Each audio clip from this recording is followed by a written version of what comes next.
In the name of God, Father, Son, and Holy Spirit. Amen. Please be seated. Do not be afraid. Do not be afraid.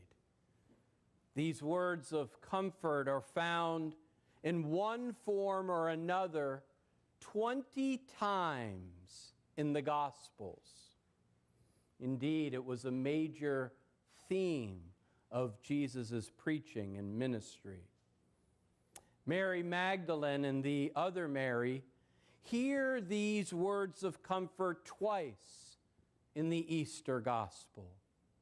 Once at the tomb through the voice of the angel, and that scene is depicted on the cover of our bulletin today. And a second time on the road as they travel to the other disciples to share the good news of the resurrection of Jesus. And that time they hear it directly from the mouth of Jesus himself. At first read, the gospel writer Matthew's description of Mary Magdalene and the other Mary as they set out to share the good news seems quite incongruous. The gospel writer says they left the tomb quickly with fear and great joy. Fear and great joy seem to be incompatible unless one sees things through the lens of faith. Fear is one of our most fundamental human feelings. Despite stories describing the hero as fearless, for most of us, I dare say all of us, living life without fear is simply unrealistic. Illness, injustice, poverty, age. There are so many realities in life that can cause us to be afraid. One need only turn on cable news television or read the internet, and you're flooded with stories that can make you very, very afraid. Perhaps the truest sign of living a life of faith is not that we are immune to fear, but that, like Mary Magdalene and the other Mary, we do not let our fears get the best of us. We do not let fear paralyze us like it did the guard at the tomb. Matthew's gospel saying he was like a dead man, so paralyzed in fear. As the saintly Mother Teresa would tell her sisters, it's okay to be afraid, but it's not okay to be afraid and do nothing. The Apostle Peter, who we hear from in the Acts of the Apostles, he wrestled with his fears. Faith in the risen Christ changed him from a man dominated by his fears to the point of denying Jesus, his Lord, his teacher, his friend.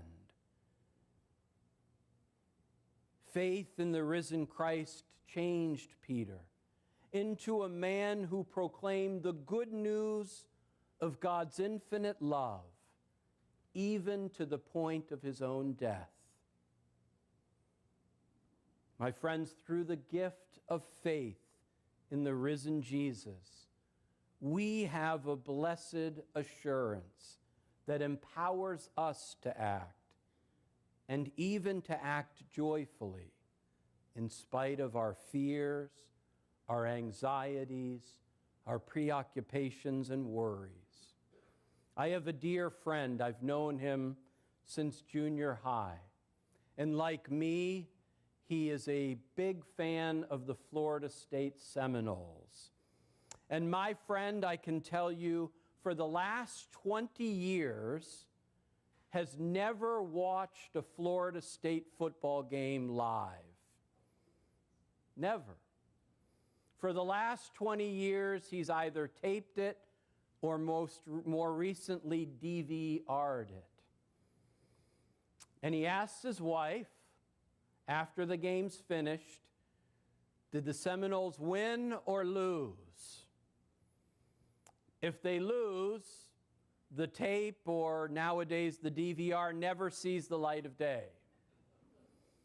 If they won, he asks her not to tell him the score. And he watches the ball game filled with emotions. Oh, he still screams at the coach in frustration. Why did you call this play and not that play?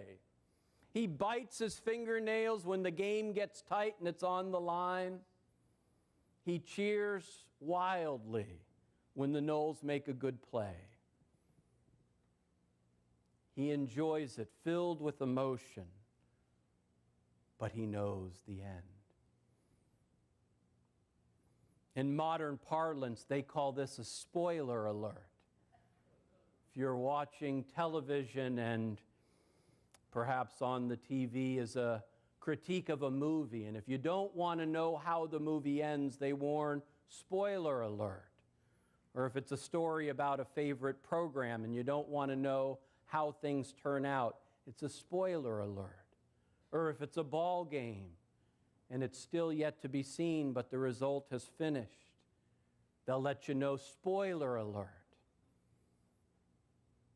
And if you don't want to know the outcome, that's your cue to hit the mute button or to turn off the television. For us as people gifted with faith, the resurrection of Jesus is the ultimate life's spoiler alert. Spoiler alert. Jesus Christ is risen. Spoiler alert. Death is vanquished. Spoiler alert. Love wins.